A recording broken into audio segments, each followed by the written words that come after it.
Peggy 16.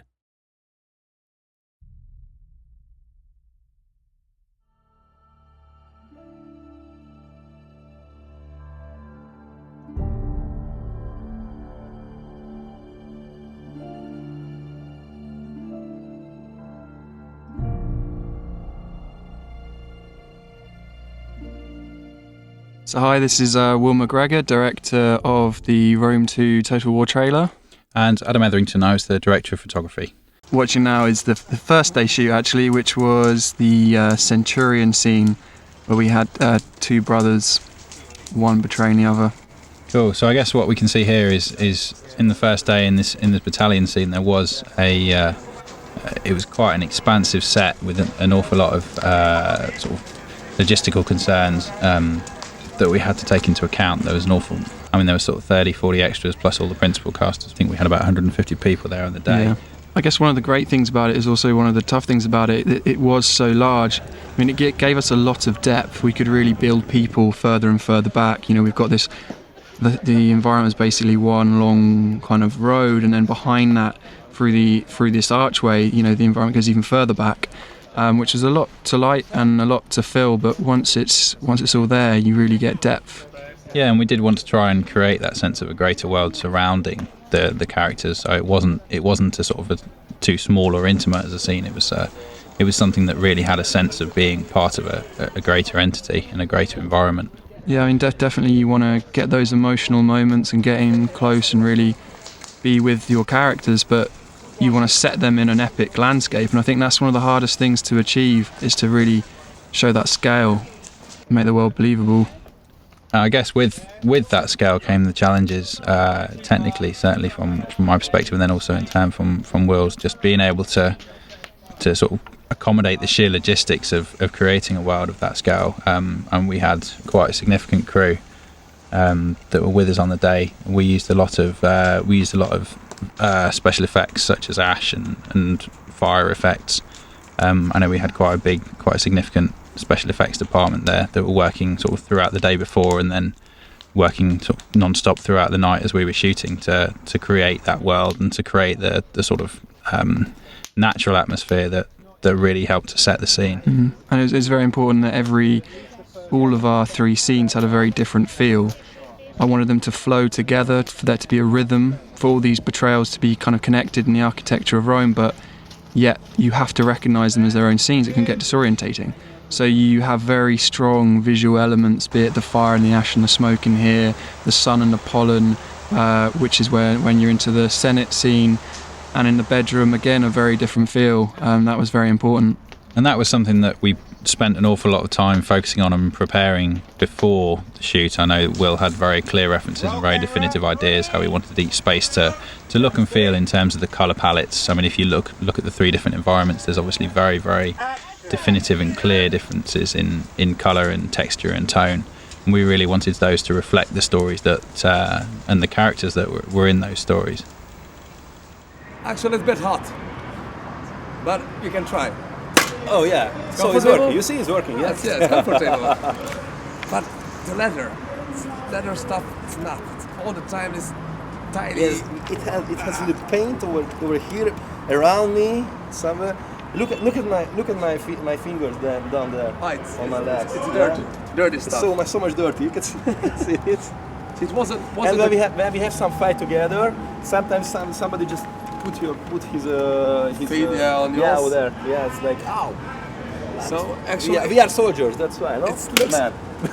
Thank you. I'm gonna kill him and come back. Yeah. No, like this. Come on, hop. Oh shit. That's great. An important part of kind of getting these guys ready in terms of costume isn't just sort of putting a costume on, is getting them really dirty and kind of grimed up, getting that makeup in there. Just to add that extra kind of texture, that dirt and that realism. We shot out in Budapest. We ended up in Hungary, I know, for a number of reasons. Yeah, I mean, actually, there was a few, but one of the best things for me was actually the casting. I think there's just such a look of person that when you put them in these films and the performance they give, they really add to the world. I think that's an important part, the kind of landscape of people's faces as well as the sort of landscape around you. As you can see, there's an interesting face there. Then we've also got Ben, who we've brought out, who's the editor. So he's been out here working, editing as we shoot the film, which is so great to be able to bring him with us. Makes the filming process from day to day a lot easier, and you know what you've already shot and you can look back at it. We started shooting on Friday, and since then we have been putting shots in and assessing it, whereas before I would have got the rushes in London and probably only had 3 days to sort of get it all together. So it's a tight deadline, but me being here has allowed us to get the momentum and the wheel going effectively. The style of the film is a montage which really flows, and there's a momentum, a kinetic energy from one shot to another, a lot of which is planned. So you have certain movements, certain movements of the camera, certain kind of choreography that all comes together.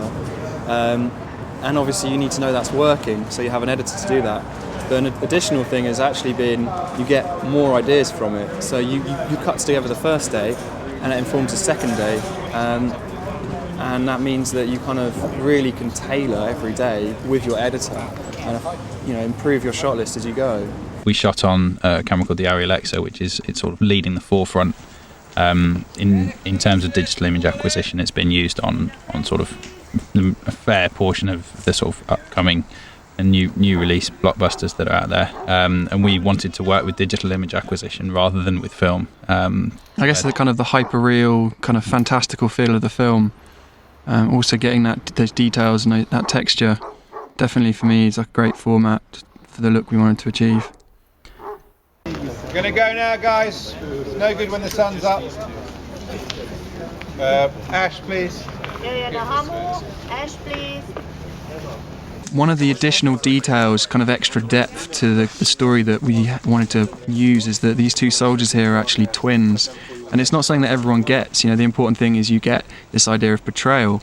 However, this depth going to the fact that we're echoing kind of Romulus and Remus story here of these two twins, it was a nice added detail trying to suggest, the game goes beyond what you're seeing here, or, it's a wider world that you're playing within. And that was another thing as well, working with the extras, kind of positioning them. I know for obviously composition, obviously very much related to what you're doing. Absolutely, I think that's one of the things that it's easy to forget is everyone that's within that frame.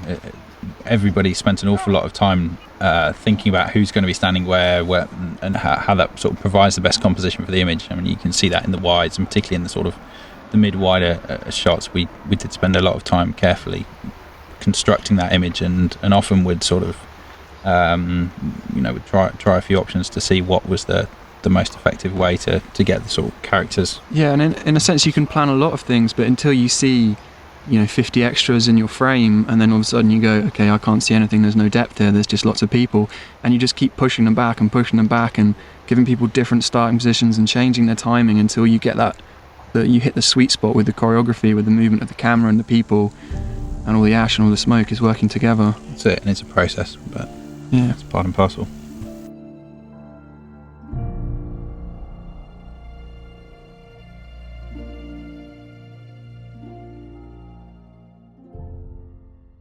In this scene now, between our ginger assassin and our rather affluent male character, offered very, very different challenges really. In terms of a very intimate scene, there's something actually which are quite difficult to direct. This shoot gave us a bit more flexibility. We weren't so locked in with these huge this huge amount of extras. And it just meant that we could move around and find extra shots. It's a very creative project with a lot of freedom. You don't often get to work on a long format piece that is, you're normally trying to tell a story in 30 seconds that's often got several scenes, whereas here we can play out each little story. I actually think a lot of value comes through just the way you photograph things on a simple, basic level, almost just the principles of how you film something. Absolutely. And we kept things very simple. That's one thing. I mean, the references that Will brought up, we did spend an awful lot of time looking over those and seeing what worked. And it was very simple techniques and very simple sort of palettes and schemes that worked most effectively. Will spent an awful lot of time working with the production designer to select Yeah, I mean, the right fabric. it's how you compose an image with colour. If you're telling three stories at once, although they are connected by an overall theme, you don't want to disorientate your viewer, and it's just a simple way of separating these worlds.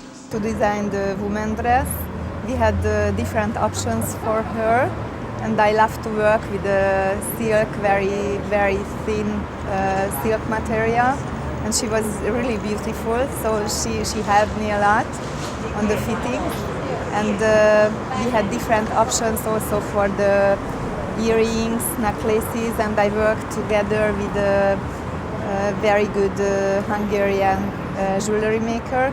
In terms of photographing Our Lady, we really wanted to try and be as sort of as complimentary and as positive to her as we could. So we used a lot of fabrics. We shot through a lot of muslin and silk. It's an old technique that used to be used an awful lot back in sort of 50s to flatter a lady's skin tone. So we actually built muslin into our set design and into our environment in order to play on that technique, to soften the image. That's one thing. With shooting digital, it can be a little bit hard at times, so we did try to accommodate for that. Yeah, and I think it was very consistent as well in terms of how we approached every image, in terms of having textures, having depth. It's never better than when you're seeing something in a context which isn't just straight up in front of you. You want to put it in its own world, and creating these layers really, I think, helped that. Yeah, and it did help to create depth to the environment. And one sort of challenge that you always have when you're shooting close-up in intimate work, where within the bed, the relatively confined spaces, is being able to create depth in the world around your characters. We did try to use fabrics and also light provided by the sort of fire effects that we had in the background to really build that depth into the space and the environment.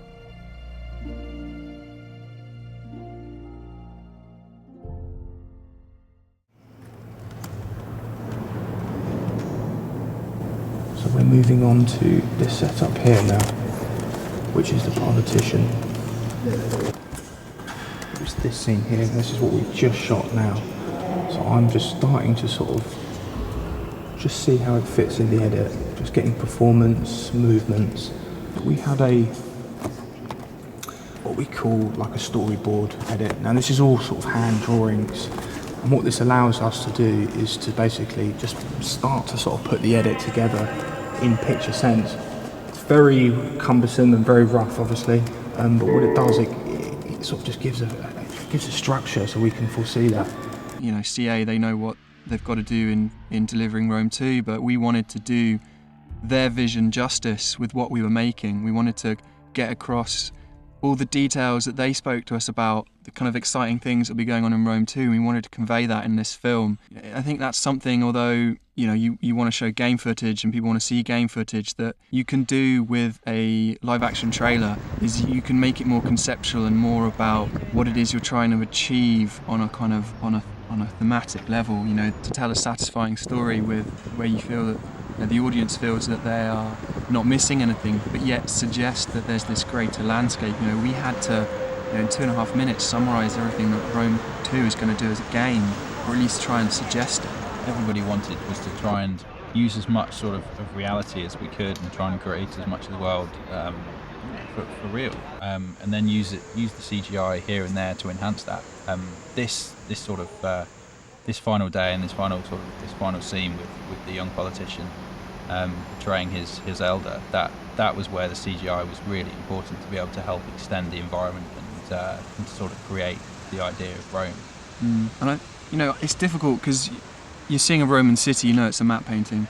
Doesn't matter how good it is. But one of the things we really tried to do is get people into the film before we showed them these wides, before we went to town. Didn't want to open on these grand wides, which is, is tempting to do, but just felt that if you were in the film, if you'd experienced it and you got into the story, then by the time these big matte paintings come up, you're not gonna notice them as matte paintings. You're in the story, they're just extending the world you're seeing. And I guess you can see in the background there's sort of we were right in the middle of the Budapest city centre, so there was an awful lot of modern architecture and cars and everything around in the background. So it was very much a case of trying to select the way we were shooting, select our angles to really play to what we could sort of pass off as being what we can make authentic and make feel authentic. You can see in the background of some of this, there's some very large green screens which we had to use to remove that background. and that was then replaced later with matte paintings that were done by the VFX team here in London. I mean, the great thing as well, that you have this replacement and this extension, which you always plan to do, but there are things which, if you don't like, or if you feel there's an issue with which you can improve, and that's not in any way fixing it in post, but just pushing things that, you know, that little bit further. For example, the shot where the older Senate is grabbed, he gives a fantastic performance in the take we used, and that was by far my favourite performance for him. However, one of the guys who grabs him, there was just a better take for him. So you had one take of the soldier and one take of the senator put together, so you combined both of their best performances. We are enhancing the whole of the background to put the Roman Forum into the background of all of our green screen plates. When we get back to the office, we'll try and recreate Rome in a very basic 3D stage that will give us our depth, and it will allow the director to compose his shot, just get a really nice composition, and once we have that and we apply the final matte painting, we'll track it into the shot, potentially reproject it back onto 3D objects if there's any movement or parallax that's needed for these shots. It's the last shot of the film, and it was obviously planned to come up over the bed, it goes to black, and then the doors open from black and this guy's pulled over the top of you. That's planned. On the day, you see him being dragged through, and we're like, well, why doesn't he send his robe over the top of the camera? You know, you'll get this great movement in front of the lens. It just adds so much dynamism. So that's a bit of inspiration on the day, and of just this cloak goes over the camera and it just opens up and it perfectly frames the young senator staring at him being dragged away, just before it closes up again, and then you reveal him. And I think that's just one of the things, really, is this natural variation as much as preparation.